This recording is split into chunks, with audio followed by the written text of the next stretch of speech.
नमस्ते, प्रणाम, good morning, हर हर महादेव। और मैं आप लोगों को बताना चाहता हूँ कि आज मैं जिस एरिया में रहता हूँ उस एरिया आपको दिखाना चाहता हूँ, वो एरिया आपको दिखाना चाहता हूँ। और उस एरिया को देखकर आप बताइएगा कैसा लगा आपको।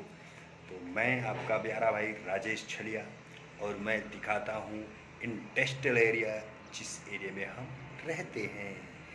तो चलो देखते हैं कैसा और कैसा माहौल है। तो इस एरिया में हम रहते हैं और आप देख सकते हैं कि ये एरिया कैसा लग रहा है आपको। इस एरिया में हम रहते हैं और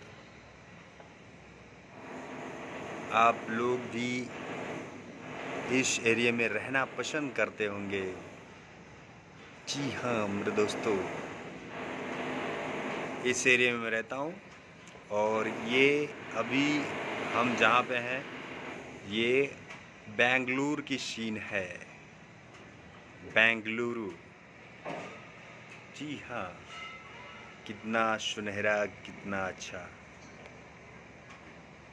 तो आप लोग कमेंट बॉक्स में कमेंट लगाइए एरिया, आप लोग कमेंट बॉक्स में ज़रूर कमेंट कीजिएगा।